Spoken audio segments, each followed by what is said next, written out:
A paz, meu querido, que o Senhor esteja com você, que você esteja com o Senhor, porque eu creio que Deus está sempre querendo estar conosco. O problema fundamental é se nós estamos querendo tirar mais um tempo com o Senhor, mais um tempo com a sua palavra. Querido, creia que toda palavra é inspirada e útil para a sua vida, meu amado. Nós estamos aqui em Êxodo, no capítulo 11. E aqui no capítulo 11, que é na verdade um capítulo muito pequeno, que tem apenas 10 versículos. Nós vamos aqui fazer alguns comentários gerais e eu creio que esses comentários possam te ajudar, te orientar na leitura que você faz da palavra de Deus. Quando vos deixou ir, vos expulsará totalmente. Aqui nós vemos Deus falando com Moisés e Deus dando orientações a Moisés acerca da última praga, né? E nesta última praga, na verdade será a praga onde morrerá todos os primogênitos do Egito. Todos os primogênitos do Egito. Primogênitos, inclusive dos animais. Inclusive primogênitos dos animais. Eu queria falar contigo sobre essa afirmação, né? Disse o Senhor a Moisés: ainda mais uma praga trarei sobre o Faraó e sobre o Egito. Então vos deixará ir daqui. Quando vos deixar, é certo que vos expulsará totalmente. Queridos, o diabo nunca quer soltar, liberar, deixar ir aquele que está escravizado. O diabo segura até o final, e quando na verdade ele vê que não pode perder pelas forças não pode perder ante as forças do bem, as forças de Deus, de Cristo o Senhor, ele expulsa. Foi assim que fez com o povo judeu. Quando alguns historiadores vão narrar o fato do Êxodo, eles narram a expulsão de um povo e nem colocam o nome e questionam se esse povo de fato foram os judeus, porque não querem dar a mão à palmatória, não querem acreditar ou não querem chegar à descoberta do fato, porque no seu ateísmo, a maioria no seu ateísmo não quer descobrir o que aconteceu. O grande poder de Deus, a manifestação da graça do Senhor, libertando ali aquele povo oprimido. Mas eu gostaria também de falar sobre essa questão da escravidão. A escravidão, queridos, que sempre existe em várias sociedades, existiu aqui no Brasil, existiu na África, na Europa, em todos os tempos da história. Apenas modernamente agora nós vemos, na verdade, a sociedade num contexto mais geral concordar que a escravidão é uma coisa errada. E quem escraviza normalmente não quer soltar, não quer deixar o escravizado. Queridos, pasmem vocês, amados, que no Brasil nós ficamos de 1800 a 1850 discutindo sobre o fim da escravidão, e nossas autoridades ficaram discutindo sobre um jeito de acabar com a escravidão que não prejudicasse os donos de escravos. E quando soltaram em 1800, quase no final do século XIX, soltaram os escravos, na verdade os expulsaram das fazendas, os deixaram com a mão vazia e outra atrás, e não lhes deram, como fizeram no Egito, não lhes deram nenhuma indenização, nenhuma terra para morar. Os negros, depois de 400 anos de escravidão no Brasil, foram para terras alheias, andar pelo Brasil sem um lugar para ficar, com uma mão na frente e outra mão atrás, sem levar nada, expulso das fazendas depois de 400 anos de trabalho. Foi isso que a nossa elite agrária fez, meus amados, o que ecoa até hoje como um pecado, esse apropriar do trabalho alheio. Porque aqui no Egito, o que aconteceu aqui no Egito? Foi uma libertação dada por Deus, foi uma libertação direcionada pelo Senhor, foi uma libertação direcionada pela palavra de Deus, e aí Deus dá aqui graça, né? O Senhor fez com que o povo encontrasse favor da parte dos egípcios. Também o homem, Moisés, era muito famoso na terra do Egito, aos olhos dos oficiais de Faraó e aos olhos de todo o povo. Mas eu quero antes comentar aqui o versículo anterior 2. Fala agora aos ouvidos do povo, que todo homem peça ao vizinho, toda mulher à sua vizinha, objetos de prata e de ouro.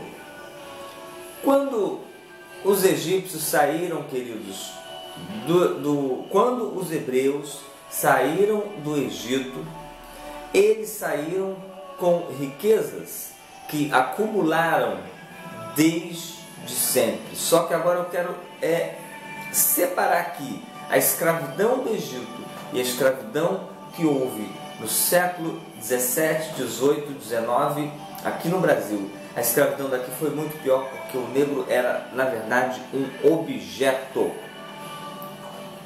um completo objeto. O escravo hebreu no Egito não era assim tratado literalmente como objeto. Tanto que os egípcios moravam numa determinada terra, tinham as suas casas, tinham a sua cultura, as suas famílias. Ou seja, o Egito, queridos, a escravidão do Egito, os egípcios trataram melhor os escravos do que hoje tratam. Trataram do que no século 16, 17, 18, 19 trataram aqui os escravizadores de negros.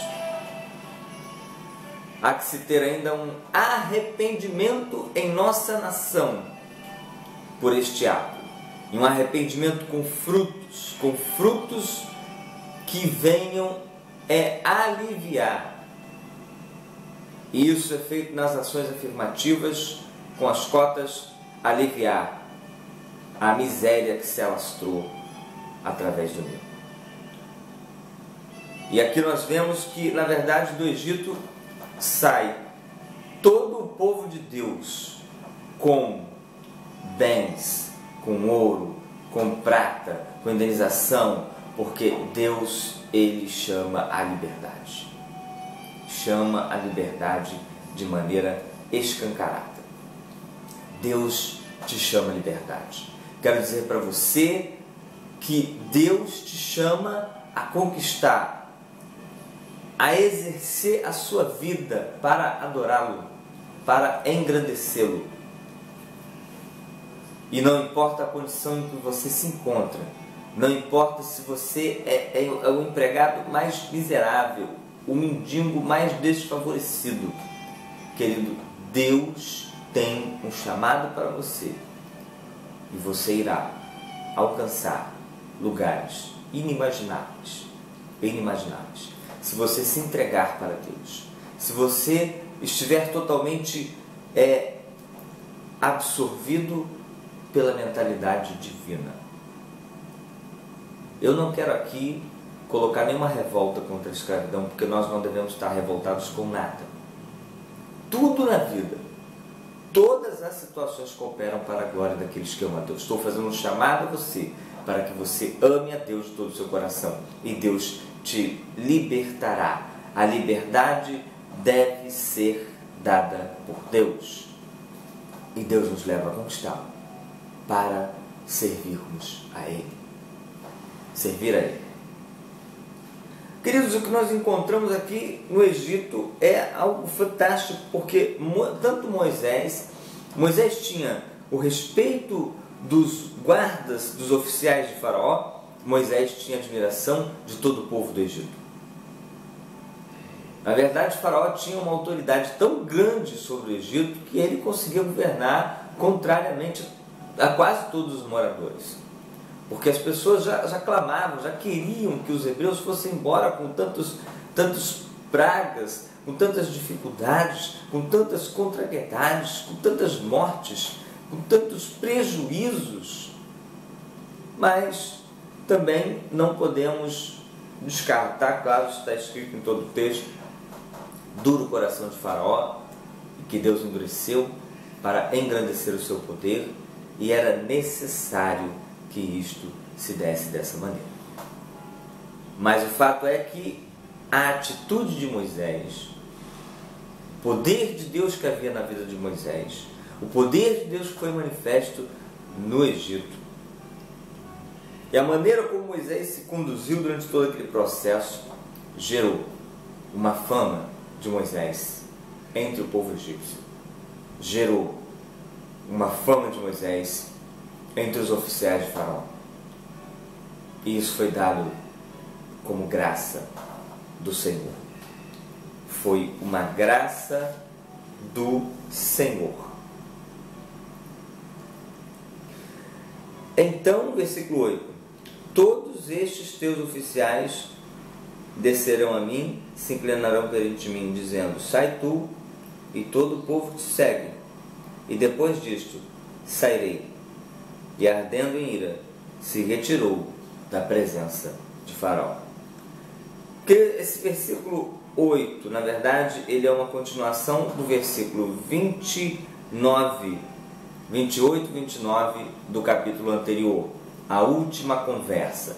Na verdade, esta conversa, esta fala de Deus, este anunciar da última praga que ainda virá se abater sobre o Egito, é uma continuação do capítulo 10. O capítulo 11, ele é uma continuação do capítulo 10. Não há divergência, não há contrariedade na Bíblia, né?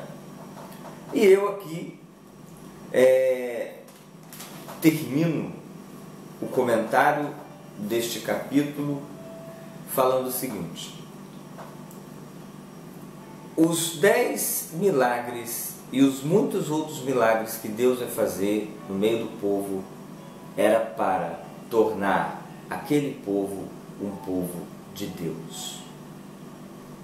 Que nós, queridos, possamos ver os milagres de Deus, nos envolver com o povo de Deus que é hoje a igreja, para que nós possamos estar no plano de Deus, caminhando em direção a Jerusalém celestial.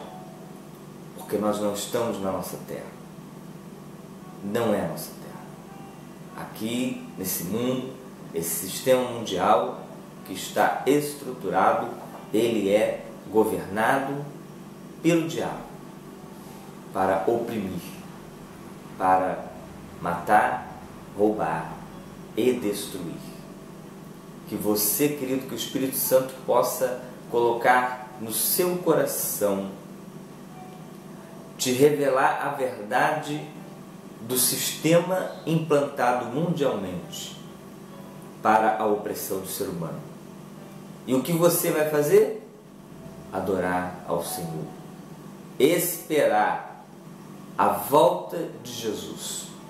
Esperar a volta do noivo que virá para nos levar ao nosso país de origem, a nossa nação de origem. Que o Senhor possa te guiar nessa leitura, que você possa entender aquilo que o Espírito Santo quer falar ao seu coração. Que Deus unja os teus olhos e o teu entendimento, em nome de Jesus.